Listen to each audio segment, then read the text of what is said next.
Hello listeners and readers, welcome back to ఉహ్లు stories world అబ్బా. ఈరోజు మన ఛానల్ కోసం నేను రాస్తున్న కథ చెలి నీవెవ్వరే పార్ట్ 7 అబ్బా. ఈ కథలోని ముందర భాగాలు ఇప్పటి వరకు చూడని వాళ్ళ కోసం కామెంట్స్లో లింక్స్ ఇచ్చా. అలాగే ఛానల్లో ప్రతి కథకు ప్లేలిస్ట్లో ఉన్నాయబ్బా. కొంచెం సబ్స్క్రైబ్ చేసుకొని చూస్తూ కథ నచ్చినట్లయితే తప్పకుండా లైక్ చేసి కథ ఎలా ఉందో ఓ బిల్లి కామెంట్ రాయండి. మరి ఇంక మనం ఈరోజు కథలోకి వెళ్ళిపోదామా? చక్రం ధరణిని కొడుతుంటే అతనికి బామ అడ్డు వెళ్ళగా చక్రం బామను గాయపరచడంతో ఆమె స్పృహ తప్పి పడిపోతే ఆ సందర్భాన్ని సైతం చక్రం అడ్డు పెట్టుకొని ధరణితో విడాకుల మీద సంతకం పెట్టించుకొని ధరణిని కూడా అక్కడి నుంచి బలవంతంగా తనతో తీసుకువెళ్ళడానికి ప్రయత్నించగా ధరణి చక్రానికి ఆ సమయంలో ఎదురు తిరిగి తను రానంటూ తిరిగి కేకలు వేయడంతో అక్కడి నుంచి వెళ్ళిపోయాడు చక్రం. ధరణి బామను హాస్పిటల్కి తీసుకువెళ్ళి ట్రీట్మెంట్ చేయించగా మెలకువ వచ్చిన బామ తను హాస్పిటల్లో ఉండడాన్ని గమనించి జరిగిన దాన్ని మొత్తాన్ని మరొకసారి తలుచుకొని ఎదురుగా ఉన్న ధరణిని చూస్తూ ఏం జరిగిందమ్మా అంటూ అడిగి తెలుసుకొని ధరణి తన జీవితం కోల్పోయినట్లుగా బాధతో ఉండడం చూడలేక, ధరణి నువ్వు ఇంత మెత్తగా ఉంటే కుదరదు, ఓ రకంగా చెప్పాలి అంటే నీ అమాయకత్వం వలనే ఈరోజు నీకు ఇలాంటి పరిస్థితి వచ్చింది. నీ మంచితనమే ఈరోజు నిన్ను ఇలాంటి స్థితికి తీసుకొని వచ్చింది. నువ్వు ఇంకా కూడా ఇదే విధంగా ఉంటే నీ బిడ్డకు కూడా నీ వల్ల ఏదో ఒక రోజు ఇలాంటి స్థితే వస్తుందమ్మా. అందుకే చెప్తున్నా, నా మాట విను. నీ కోసం కాకపోయినా నీ బిడ్డ కోసం ఆ చక్రంతో లీగల్గా పోరాడు అంటూ చెబుతుంటే ధరణి మాత్రం ఆ మాటలకు ఎలాంటి భావం లేకుండా బామను చూస్తూ జరిగిన దాని గురించి బామ అంతలా మాట్లాడుతున్నా సరే ధరణి కంటి వెంట కన్నీరు కూడా రావడం లేదు. అలాగే ఆమె దీనంగా చూస్తూ ఉంది. దాంతో బామ మళ్ళీ మాట్లాడుతూ, చూడు ధరణి, నీకెవ్వరూ లేరనుకోకు, నీకు నేనుంటా. నువ్వు చేసే ఈ పనిలో నీకు నేను తోడుగా ఉంటారా. నువ్వు భయపడకు. ఇంకా ఈ దేశం ఏమీ గొడ్డుపోలేదు. అలాగే అందరి మనుషులు ఇంకా మృగాల్లా కూడా మారలేదు. నీలా నాలా మంచి వాళ్ళు కూడా ఉంటారు. నా మాట విని నువ్వు వాడి మీద కేసు పెట్టరా. నేనిప్పుడు ఇలా కేసు వేయమంటుంది నువ్వు వాడితో కలిసి ఉండడం కోసం కాదు, వాడికి బుద్ధి చెప్పడం కోసం కాదు.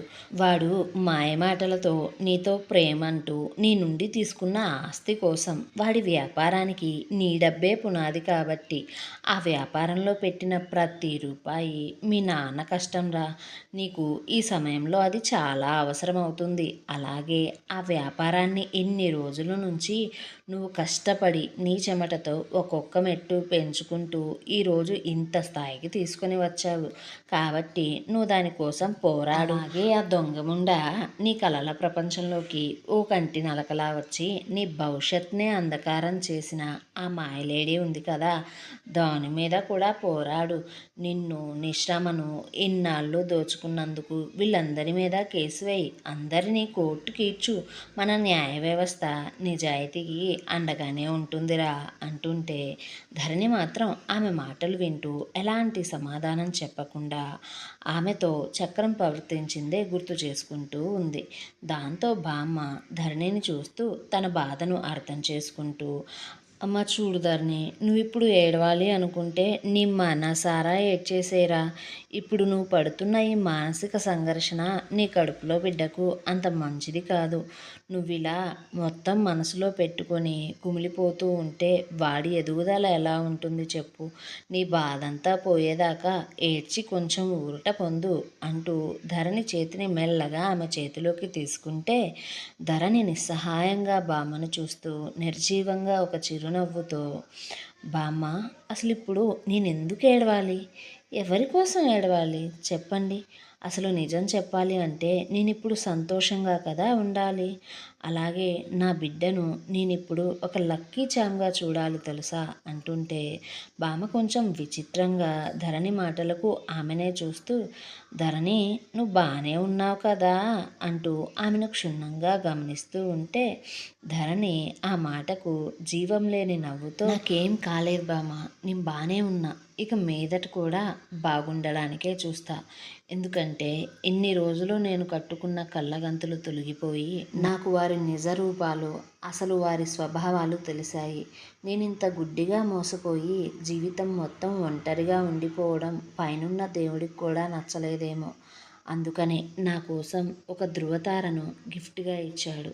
నా బిడ్డ నా కడుపులో పడ్డ వేళా విశేషమేంటోలే కానీ నా జీవితంలో ఉన్న చీకటి తొలగిపోయి వెలుగు వచ్చి చేరింది అంటూ ధరణి తన కడుపు మీద చెయ్యి వేసుకొని చక్రాన్ని అతని మీద ఆమె చూపించిన ప్రేమను మళ్ళీ గుర్తు చేసుకుంటూ, నా జీవితంలో ఇంత సంతోషం నింపబోతున్న నా బిడ్డకు మాత్రం తండ్రి ప్రేమను మాత్రం నేను దూరం చేస్తున్నా బామ్మ అనుకుంటూ ఉంటే, ధరణికి మళ్ళీ తన ధైర్యం నీరుగారిపోతుంటే ఆమెను అలా చూసి బామకు మనసు చాలా భారంగా అనిపించి ధరణిని ఎలా ఓదార్చాలో కూడా బామకు తెలియడం లేదు. అయితే వారి మాటలు అన్నీ పక్క రూమ్ నుండి చక్రంతో ఫోన్ మాట్లాడుతూ బయటికి వచ్చి అతని కోసం ఎదురు చూస్తున్న మాయ చెవిన పడ్డాయి. మాయ బామ ఎప్పుడైతే ధరణితో మాట్లాడడం మొదలుపెట్టిందో అప్పటి నుంచే అక్కడ ఉంది.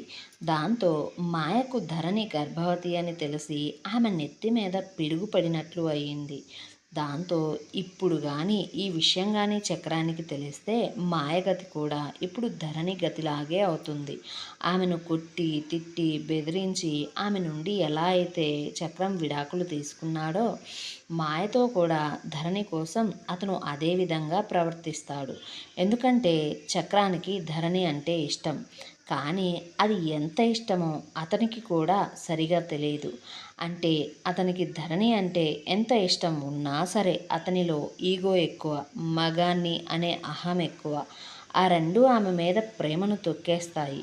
పైగా నేనే గొప్ప, నా మాటే వినాలి, నాకు నచ్చినట్లే ఉండాలి అనే భావంతో ఎదుటివారి ఫీలింగ్స్కి, వారి ఉద్దేశాలకు ఎప్పుడూ కూడా చక్రం అసలు విలువ ఇవ్వడు. అలాగే వాటిని పట్టించుకోడు కూడా. తనతో ఉన్నవారెవరైనా సరే తనకు ఎదురు మాట్లాడకూడదు. అలాగే తన మీద మాట పడనివ్వకూడదు. తన మీద జోక్స్ కూడా వేసుకోకూడదు. తన ముందు తనకు నచ్చిన విషయంలో ఎలాంటి ఆర్గ్యూ కూడా చేయకూడదు. అలాంటి వారినే అతను ఎక్కువగా ఇష్టపడతాడు. కానీ ధరణి ఏ విషయంలోనూ అంత తొందరగా తన ఓటమిని అస్సలు ఒప్పుకోదు. ముఖ్యంగా తన సెల్ఫ్ కాన్ఫిడెన్స్ని, సెల్ఫ్ రెస్పెక్ట్ని ఎవ్వరి కోసం వదులుకోదు. చక్రంలో ఈ లక్షణాలను ఆఫీస్లో జాయిన్ అయిన మాయ మొదటిలోనే గమనించి తనకు నచ్చినట్లుగా ఉంటూ అతనికి దగ్గరవుతూ వచ్చింది. ఆమె అతనికి ఎంత దగ్గరైనా సరే ఆ దగ్గరితనం అతను మాటలలో తప్ప చేతల వరకు ఎప్పుడూ తీసుకురాకపోవడం, చక్రం ధరణి మీద ఎప్పటికీ ఇష్టాన్ని చూపించడం చూసి విసిగిపోయిన మాయ ఎలా అయినా సరే చక్రాన్ని సొంతం చేసుకొని అతని ఆస్తికి, అతని ఆఫీస్కి ఓనర్ అవ్వాలని, చక్రం లాంటి అందగాడికి భార్యగా ఉండాలి అని ఒక ప్లాన్ ప్రకారం ఒక రాత్రి పార్టీలో చక్రంతో ఎక్కువగా మందు తాగించి ఒళ్ళు తెలియని స్థితికి అతనిని తీసుకొని వచ్చి అతనితో శారీరకంగా దగ్గరైంది. దాంతో చక్రం మొదట ఆమెకు జరిగిన దానికి క్షమాపణ అడిగి దూరం పెట్టినా సరే మాయ మాత్రం చక్రంతో ఎమోషనల్గా నాటకాలు ఆడుతూ అతని ముందు హొయలను ఒలికిస్తూ అందాలను విందు చేస్తూ ఓ మగాడికి ఆడది అతనితో ఎలా ఉంటే ఆమెతో కలవడానికి ఇష్టపడతాడో మాయ చక్రంతో ఆ విధంగా ప్రవర్తిస్తూ వారి కలయిక జరుగుతున్న ప్రతిసారి అతను కోరుకున్నట్లుగానే ఆమె నడుచుకుంటూ వచ్చింది. కానీ వారి సంభాషణలలో ఏదో ఒక నిమిషంలో వారి కలయిక మధ్యలోనైనా సరే చక్రం ఏదో ఓ సమయంలో ధరణి అంటూ పిలిచి తలుచుకున్న సందర్భాలు కూడా ఉన్నాయి. దాంతో మాయ ఎంత చేసినా చక్రానికి ధరణి అంటేనే ఇష్టం ఉండడంతో మాయ కోపం ఆమె మీద మరింతగా పెరిగిపోయి ఆ కోపం ధరణి మీద ఈర్ష్యగా మారిపోయింది. అయితే రోజులు గడిచే కొద్దీ మాయ తనకు తెలిసిన శృంగార విద్యతో చక్రాన్ని ఆమెతో శృంగారానికి బానిసగా చేసుకుంటూ చక్రం ఎప్పుడంటే అప్పుడు, ఎక్కడంటే అక్కడ, ఎలా అంటే అలా అతనితో ఇష్టప్రకారం తను ఉంటూ కొద్ది రోజులలోనే అతని మనసులో ధరణితో సమానంగా మాయ స్థానాన్ని సంపాదించుకుంది. కానీ మాయ టార్గెట్ అది కాదు. అందుకనే మాయ తన ప్లాన్ ప్రకారం వారిద్దరి కలయిక జరిగిన తరువాత కావాలనే 2-3 సార్లు పిల్స్ వేసుకోకుండా మాయ కావాలనే ప్రెగ్నెన్సీని ప్లాన్ చేసుకుంది. దాంతో ఆమె అనుకున్నట్లుగానే ప్రెగ్నెంట్ అయ్యింది. మాయ అతని వల్ల ప్రెగ్నెంట్ అవ్వగానే చక్రం మనసులో ధరణి కంటే మాయ ఒక మెట్టు ఎక్కువ అయ్యింది. దానికి తోడు ధరణి అంటే చక్రం అమ్మకు ఇష్టం లేదు అని మాయకు మొదటి నుంచే తెలియడంతో మాయ ఒకవైపు నుంచి చక్రాన్ని తనకు బానిసగా చేసుకుంటూనే తన అమ్మను మచ్చిక చేసుకుంది.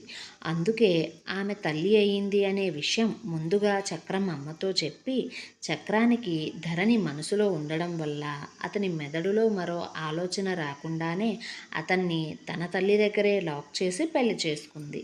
ఇలా జరిగింది తలుచుకుంటున్న మాయ భయంతో వణికిపోతూ ఇప్పుడు కానీ ధరణి తల్లి అయింది అని చక్రానికి తెలిస్తే నా పరిస్థితి ఏంటి, నా బిడ్డ పరిస్థితి ఏంటి, నేను కన్న కలలన్నీ ఏమైపోవాలి, నేను చేసిన ప్లాన్ అంతా కూడా బూడిదలో పోసిన పన్నీర్ అవుతుంది అనుకుంటూ చక్రం ఎక్కడ రూమ్ దగ్గరికి వస్తాడో, ఎక్కడ వీరిద్దరూ మాట్లాడుకున్న మాటలు వింటాడో అని ఆమె శరీరం అంతా చెమటలు పట్టి చల్లబడిపోతుంది భయంతో. అయితే అప్పుడే ధరణి బాధను చూస్తూ, చూడు ధరణి, నా మాట వినురా, నువ్వు వాడితో బంధం కోసం కాకపోయినా నీ బిడ్డ భవిష్యత్ కోసమైనా సరే కేసు పెట్టు అంటుంటే ఇంకోవైపు అప్పుడే కారు నుండి దిగిన చక్రం అతను కాల్చిన సిగరెట్ను నేల మీద పడేసి దాన్ని నలిపి హాస్పిటల్లోకి వస్తూ ఉన్నాడు. అయితే ఇక్కడ జరిగేది ఏమీ తెలియని జయకృష్ణ ప్రియే జయకృష్ణ చెప్పినట్లుగానే వారి కంపెనీ మెయిల్ నుండి చక్రం కంపెనీలోని ధరణి బిజినెస్ మెయిల్కి జాబ్ ఆఫర్ని పంపించాడు.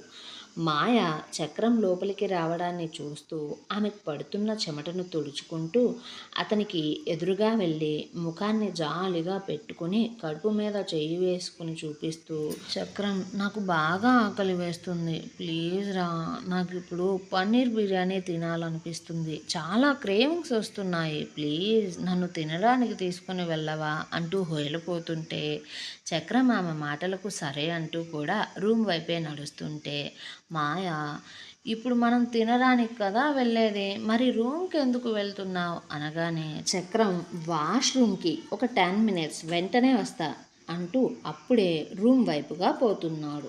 ఏమండోయ్, మరి ఇప్పుడు ధరణి చక్రం కంట్లో పడుతుందంటారా? అసలు ఆమె తల్లి కాబోతున్న విషయం చక్రానికి తెలుస్తుందా లేదా? జయకృష్ణ పిఏ పంపించిన మెయిల్కి ధరణి ఎలాంటి ఆన్సర్ ఇస్తుంది? బామ చెప్పిన విధంగానే ధరణి చక్రం మీద కేసు వేసి కోర్టుకు లాగుతుందా? ఈ ప్రశ్నల సమాధానం కోసం మీరు మన ఛానల్ని సబ్స్క్రైబ్ చేసుకోండి అబ్బా. ఈ వీడియోని ఒక చిన్న లైక్ చేసి కథ ఎలా ఉందో కూడా కుసంత కామెంట్ చేసి చెప్పండి అబ్బా.